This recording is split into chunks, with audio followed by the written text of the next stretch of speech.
Welcome to the Cozy Historian.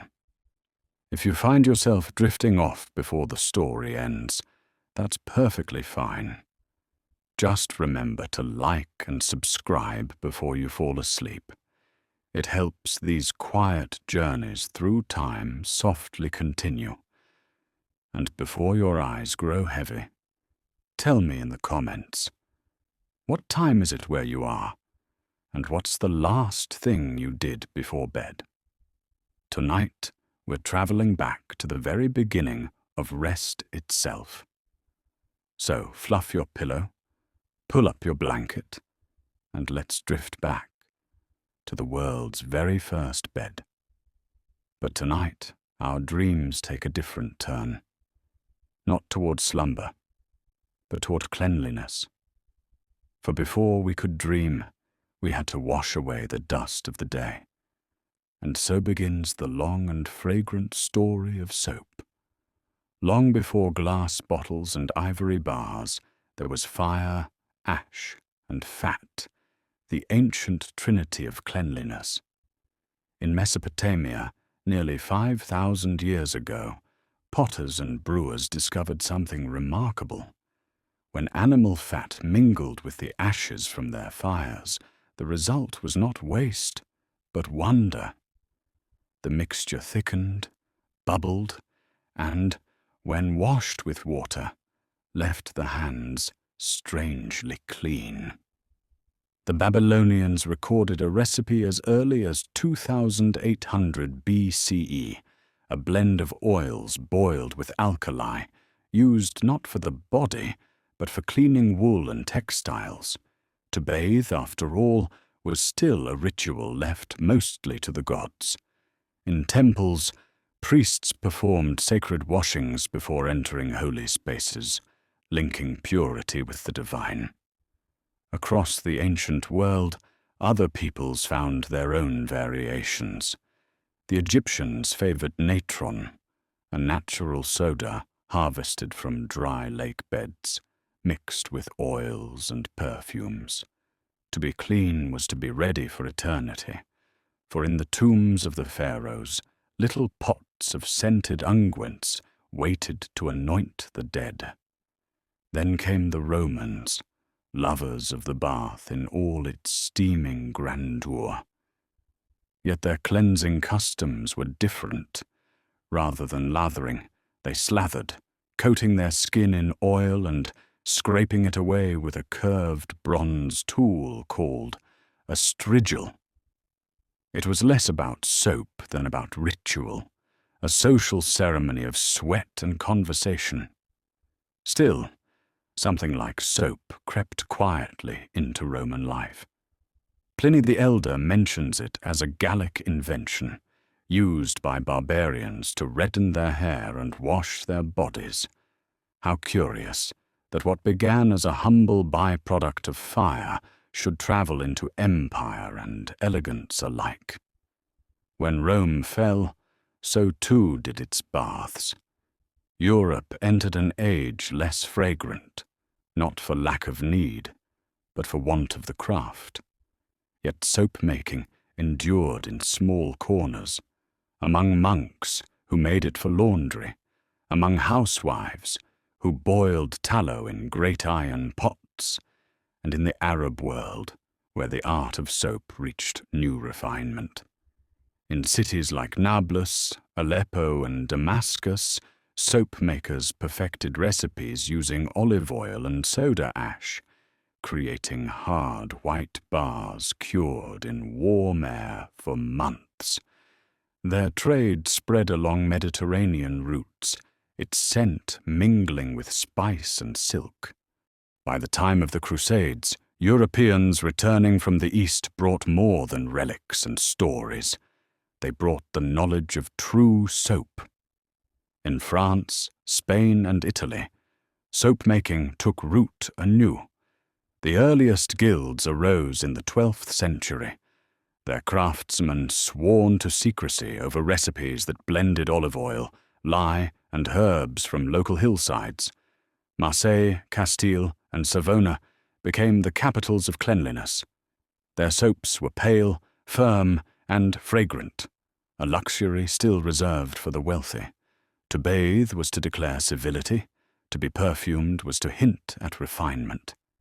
Yet for the common folk, washing remained simple.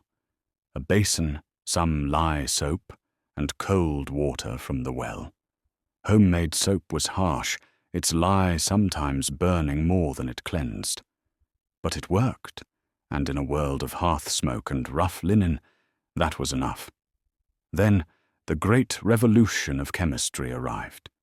In the 18th century, scientists like Nicolas Leblanc and later Michel Chevreul began to unlock the mysteries of fats and alkalis. They gave soap a language of molecules and measures. No longer a guessing game of ashes and grease, soap became a science, and with the rise of factories came a new kind of luxury. The Victorians, those guardians of manners and domestic order, elevated soap to a moral symbol. Cleanliness is next to godliness, they said, and the saying lathered its way into every parlour and nursery.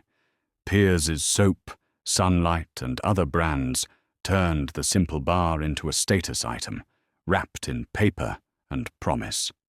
Advertisements gleamed with fair skin, white linens, and the suggestion that purity could be bought for a shilling.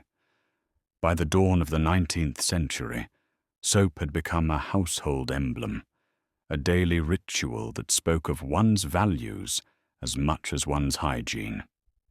In a world filling with coal smoke and industrial soot, the idea of cleanliness became not merely physical, but moral. The cleaner your hands, the clearer your conscience. Every respectable home kept its washing things neatly arranged, basins of porcelain, trimmed with gold, flasks of rose water, bars of fine soap resting upon little dishes shaped like seashells. The vanity itself was a temple to purity, adorned with mirrors, lace, and cut glass that captured the morning light. The ritual of washing the face was as much meditation as necessity. A lady would pour a pitcher of fresh water into her basin, dip her linen cloth, and press it against her cheeks. The scent of lavender or lemon peel would rise like a soft hymn in the air. A gentleman, meanwhile, might reach for his shaving soap, a creamy lather built by brush and patience, and take a moment to consider his reflection, still and solitary before the day began. The Victorian fascination with soap was more than domestic. It was deeply philosophical. In sermons and lectures, writers spoke of cleanliness as the mark of civilization. To wash, they said, was to distinguish oneself from the beasts of the field and the savages of the wild. Soap became the shining badge of progress, carried even into the far reaches of empire. Advertisements proclaimed it the civilizer, a companion of the missionary and the merchant alike. Yet beneath the grand slogans and polished marble was a quieter truth, one of comfort. For the weary, the poor, and the sick, the act of washing was an act of renewal.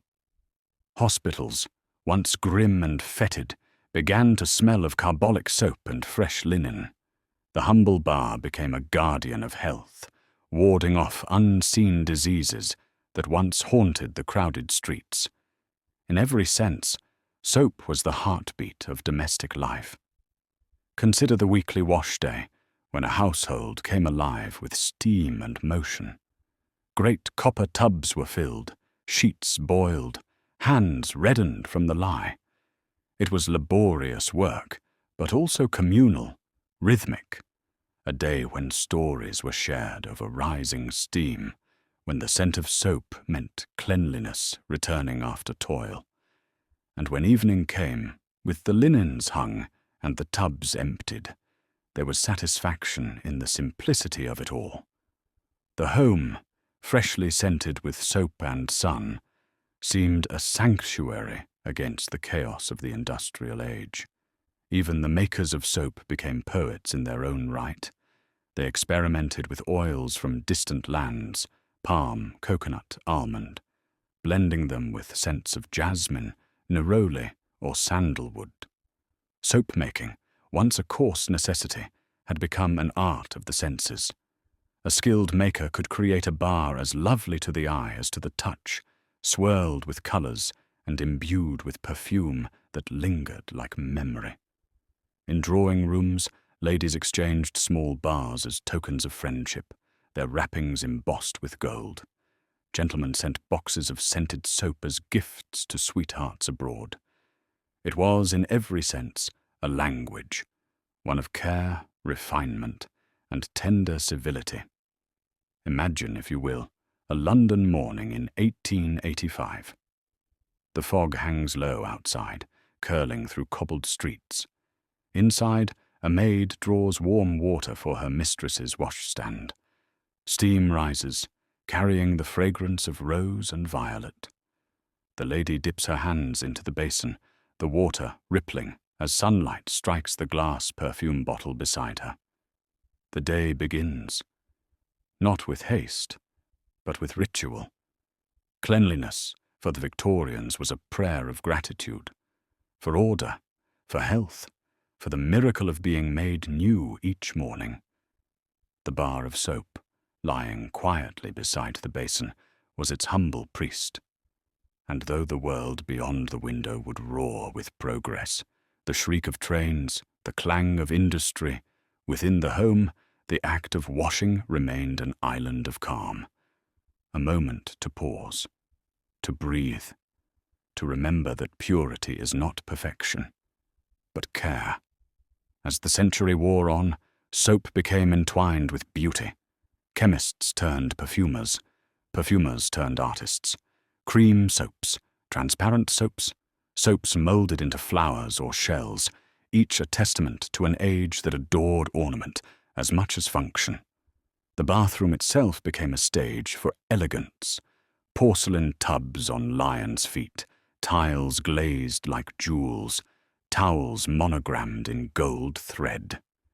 Yet beneath the glamour, the essence of soap endured. The quiet satisfaction of water and lather, the small grace of beginning again. Even Queen Victoria herself was known to favor Windsor soap, famed for its fine lather and gentle perfume. To gift such a bar was a gesture of intimacy, almost affection, a recognition that cleanliness, though humble, was deeply human. And in every corner of that great empire, from the manors of England to the cottages of Ireland, from India's palaces to the ports of Africa, the scent of soap became a universal language, one that whispered of home. It is strange to think, isn't it, that something so small, so ordinary, carries within it the whole story of civilization, of craft, care, and connection. Even now, if you lift a bar of soap and bring it to your nose, perhaps you'll catch a faint echo of all who came before. The Babylonian potter, stirring his mixture by the river bank, the Roman scraping oil from his skin, the medieval monk tending his bubbling cauldron, the Victorian lady in her morning light. Each bubble is a memory, rising, bursting, vanishing, but always reborn. And that is what soap teaches us, that renewal is never far away. With water, with patience, with time, we wash away the soot and begin again. So, the next time you hold a bar of soap, pause for a moment. Feel its smooth surface, its subtle scent. It is, in its way, a quiet promise that no matter how weary the world becomes, there is always a way to cleanse, to comfort, to start anew.